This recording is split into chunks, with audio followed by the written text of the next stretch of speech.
नमस्कार। आज हम एक ऐसे मुद्दे पर बात करने जा रहे हैं जो देश के करोड़ों वरिष्ठ नागरिकों के जीवन और सम्मान से सीधे तौर पर जुड़ा है। यह कहानी है उन लोगों की जिन्होंने अपनी पूरी जिंदगी अपने यौवन के सबसे ऊर्जावान साल देश के निर्माण में लगा दिए, इस उम्मीद में कि सेवानिवृत्ति के बाद उनका बुढ़ापा सुरक्षित और सम्मानजनक होगा। हम बात कर रहे हैं कर्मचारी पेंशन योजना यानी ईपीएस 95 की। एक ऐसी योजना जो करोड़ों लोगों के लिए सामाजिक सुरक्षा का वादा थी, लेकिन आज जिसकी वास्तविकता कई लोगों के लिए एक कड़वा घूंट बन चुकी है। सोचिए, वो आंखें जो अब धुंधला देख पाती हैं, वो हाथ जो अब कांपते हैं और वह शरीर जो अब दिन भर की मेहनत का बोझ नहीं उठा सकता। जब वह अपने बैंक खाते में पेंशन के नाम पर मात्र 68,000 की राशि देखता है तो उस पर क्या बीतती होगी। 68,000 आज के इस दौर में जब महंगाई आसमान छू रही है, जब एक महीने का राशन, दवाइयों का खर्च और घर की छोटी मोटी जरूरतें भी 1000 की सीमा को कब का लांघ चुकी हैं, तब यह राशि एक महाग से ज्यादा और कुछ नहीं लगती। यह कहानी है इसी संघर्ष की, इसी उम्मीद की, और अब इसी उम्मीद में छिपी एक बहुत बड़ी और सकारात्मक अब्बर की। जी हां, आपने सही सुना। दशकों के इंतजार, अनगिनत प्रदर्शनों और लाखों पेंशन भोगियों की खामोश प्रार्थनाओं के बाद अब ऐसा लग रहा है कि ईपीएस 95 के धरातल पर एक बड़े बदलाव की सुगबुगाहट शुरू हो चुकी है।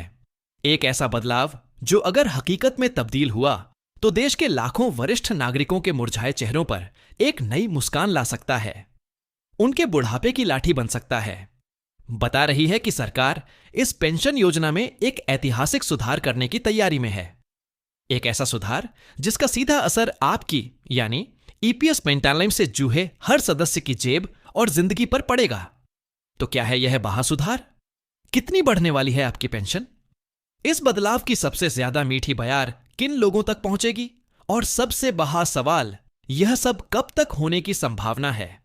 आज हम इन्हीं सब सवालों की तह तक जाएंगे, आपको हर एक पहलू से रूबरू कराएंगे। तो आप हमारे साथ बने रहिए, क्योंकि अगले कुछ मिनट आपके भविष्य की सबसे बड़ी आर्थिक चिंताओं में से एक का समाधान हो सकते हैं। चलिए सबसे पहले उस बुनियाद को समझते हैं जिस पर यह पूरी चर्चा टिकी है। ईपीएस 95 आखिर है क्या? कर्मचारी पेंशन योजना, जिसे हम एम्प्लॉय पेंशन स्कीम 1995 के नाम से जानते हैं, संगठित क्षेत्र में काम करने वाले कर्मचारियों के लिए एक सेवानिवृत्ति योजना है। जब आप और हम किसी कंपनी या संस्थान में काम करते हैं तो हमारी तनख्वाह का एक छोटा सा हिस्सा कर्मचारी भविष्य निधि ईपीएफ में जाता है। उसी योगदान में से एक हिस्सा नियोक्ता के अंशदान से इस पेंशन योजना के खाते में जमा होता है। इसका मकसद यह सुनिश्चित करना था कि जब कोई कर्मचारी 28 साल की उम्र में रिटायर हो तो उसे एक नियमित मासिक पेंशन मिले, ताकि उसे अपने जीवन के अंतिम पड़ाव में किसी पर आर्थिक रूप से निर्भर न रहना पड़ा। यह योजना 1995 में शुरू की गई थी और आज इसके दायरे में देश के करोड़ों कर्मचारी आते हैं। योजना का उद्देश्य बहुत नेक था, लेकिन समय के साथ इसकी सबसे बड़ी खामी उजागर होती चली गई, और वह थी पेंशन की बेहद कम राशि। विशेष रूप से इस योजना के तहत मिलने वाली न्यूनतम पेंशन, जो आज की तारीख में मात्र 1,000 रुपए प्रतिमाह है। यह राशि कई सालों से स्थिर है, जबकि इस दौरान महंगाई का ग्राफ लगातार ऊपर छचता गया है। पेट्रोल, डीजल, सब्जियां, दालें, दवाइयां, बच्चों की पायाई ऐसा कुछ भी नहीं है जिसकी कीमत कई गुना ना बच गई हो। लेकिन हमारे वरिष्ठ नागरिकों की पेंशन वहीं की वहीं खजी रही। यह केवल एक आर्थिक मुद्दा नहीं है, आसन का हमारे बच गई। यह उनके आत्मसम्मान का भी प्रश्न है। जिन लोगों ने अपनी पूरी जिंदगी काम किया, टैक्स भरा, देश की अर्थव्यवस्था में योगदान दिया, उन्हें बुढ़ापे में ऐसी स्थिति में छोड़ देना जहां वे अपनी बुनियादी जरूरतों के लिए भी मोहताज हो जाएं, यह किसी भी सभ्य समाज के लिए चिंता का विषय होना चाहिए। इसी पीछा और अन्याय की भावना ने देश भर के पेंशन भोगियों को एकजुट किया। पिछले कई सालों से विभिन्न पेंशन भोगी संगठन और संघ लगातार सचकों पर उतरते रहे, झापन सौंपते रहे, अदालतों के दरवाजे खटखटाते रहे और सरकार से अपनी आवाज सुनने की गुहार लगाते रहे। उनकी एक ही मांग थी, पेंशन की राशि को सम्मानजनक स्तर तक बढ़ाया जाए ताकि वे अपना जीवन गरिमा के साथ जी सकें। और अब ऐसा प्रतीत होता है कि उनकी यह तपस्या फल देने वाली है। अब आते हैं उस बड्डी एबर पर, जिसका आप सभी को बेसब्री से इंतजार है। विश्वसनीय सूत्रों और मीडिया में चल रही चर्चाओं के अनुसार केंद्र सरकार के उच्चतम स्तर पर ईपीएस 95 पेंशन योजना में एक अभूतपूर्व वृद्धि करने पर गंभीरता से विचार किया जा रहा है। जो सबसे पहला और ठोस प्रस्ताव सामने आ रहा है वह न्यूनतम पेंशन की राशि को मौजूदा Rs2000 प्रतिमाह से सीधे 3 गुना बढ़ाकर Rs2000 प्रतिमाह करने का है। जी हां, एक आहार से सीधे आहार। यह वृद्धि अगर लागू होती है तो यह उन लाखों पेंशन भोगियों के लिए एक संजीवनी बूटी की तरह काम करेगी जो अभी केवल Rs1000 में अपना महीना गुजारने को मजबूर है।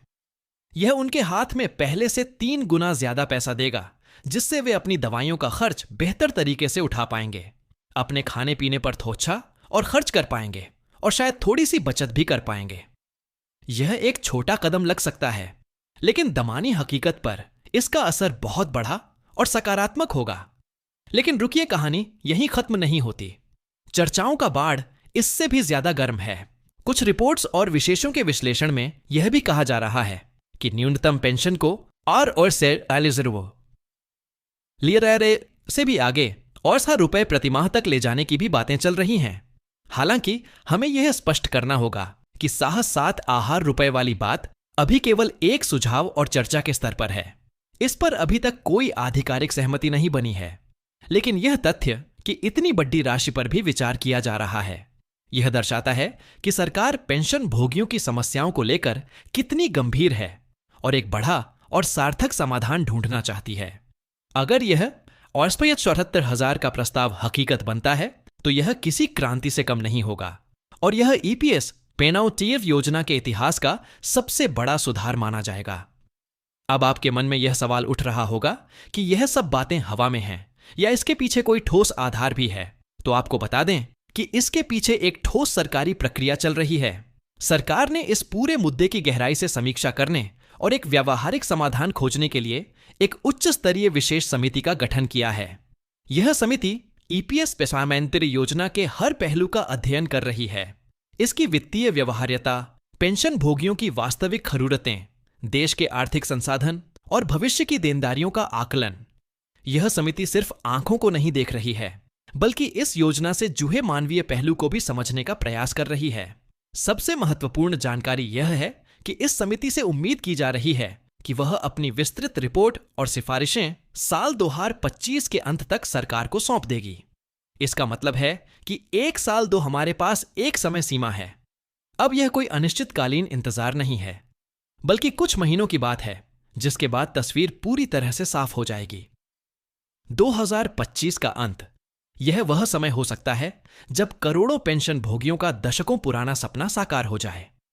अब राह इस बात पर गौर करते हैं कि इन संभावित सुधारों का सबसे ज्यादा और सीधा लाभ किन लोगों को मिलेगा।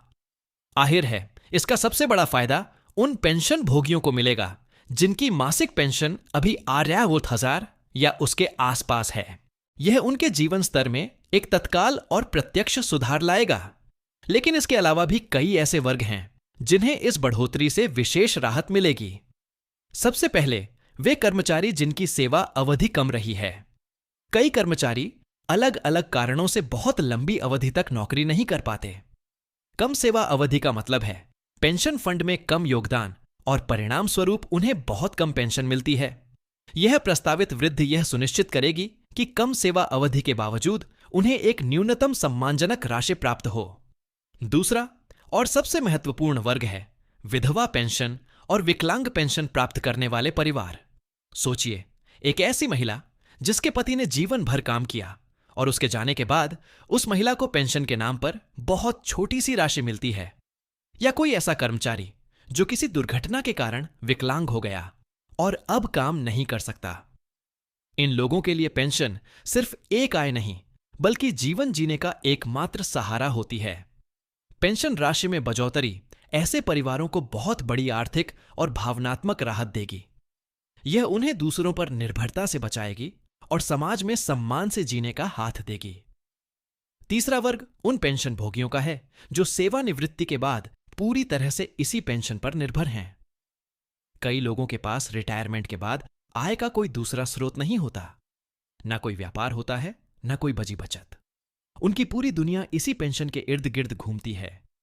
उनके लिए पेंशन में होने वाली यह बढ़ोतरी केवल एक वित्तीय लाभ नहीं, बल्कि उनकी स्वतंत्रता और आत्मनिर्भरता की गारंटी होगी। उन्हें अपने छोटे मोटे खर्चों के लिए बच्चों के आगे हाथ नहीं फैलाना पड़ेगा। वे अपना जीवन अपनी शर्तों पर और अधिक स्वाभिमान के साथ जी पाएंगे। तो आगे का रास्ता क्या है? अगर यह सुधार चाहे वह R000 का हो या उससे अधिक का सफलतापूर्वक लागू हो जाता है, तो इसके दूरगामी परिणाम होंगे। सबसे पहला और सीधा असर तो यह होगा कि देश के लाखों वरिष्ठ नागरिकों को तत्काल आर्थिक राहत मिलेगी। यह उनके जीवन की गुणवत्ता में सुधार करेगा। दूसरा, सरकार की इस पहल से EPS जैसी सामाजिक सुरक्षा योजनाओं में लोगों का विश्वास फिर से महाभूत होगा। युवाओं को यह भरोसा होगा कि अगर वे ईमानदारी से काम करते हैं और अपना योगदान देते हैं तो उनका भविष्य सुरक्षित रहेगा। तीसरा, और शायद सबसे महत्वपूर्ण, महंगाई के इस दौर में पेंशन राशि में यह बढ़ोतरी हमारे वरिष्ठ नागरिकों को ज्यादा आत्मनिर्भर और सशक्त बनाएगी। तो दोस्तों, जैसा कि हमने देखा, EPS 95 पेंशन योजना को लेकर उम्मीदों का सूरज उग रहा है। भले ही अभी कुछ बदलाव केवल प्रस्तावित हैं और अंतिम निर्णय आना बाकी है, लेकिन संकेत बहुत स्पष्ट और सकारात्मक हैं। हवा का रुख बदल रहा है। यह लगभग तय है कि पेंशन की राशि में बढ़ोतरी होगी और इसका सबसे बड़ा फायदा समाज के उस वर्ग को मिलेगा जिसे इसकी सबसे बड़ा फायदा जरूरत है। अगर आप या आपके परिवार का कोई भी सदस्य इस पेंशन योजना से जुड़ा है, तो आने वाले महीने आपके लिए बहुत महत्वपूर्ण होने वाले हैं। हमारी सलाह है कि आप इस सब्र से जुड़ी हर अपडेट पर अपनी पेनार बनाए रखें। हम आपको यह भी स्पष्ट कर देना चाहते हैं कि यह तमाम जानकारी जो हमने आपके साथ साझा की है, वह मीडिया रिपोर्ट्स और विश्वसनीय सूत्रों पर आधारित है। अंतिम और आधिकारिक घोषणा सरकार द्वारा ही की जाएगी, इसलिए किसी भी निश्चित निष्कर्ष पर पहुंचने से पहले सरकारी ऑफिशियल वेबसाइट या EPFO की घोषणाओं का इंतजार करना उचित होगा। आप जानकारी के लिए उनकी वेबसाइट पर जाकर भी जांच कर सकते हैं। यह एक बैडी और विकासशील कहानी है और हम इस पर अपनी नई बनाए रखेंगे। जैसे ही कोई नई जानकारी या आधिकारिक घोषणा सामने आएगी, हम उसे आप तक सबसे पहले पहुंचाने का वादा करते हैं।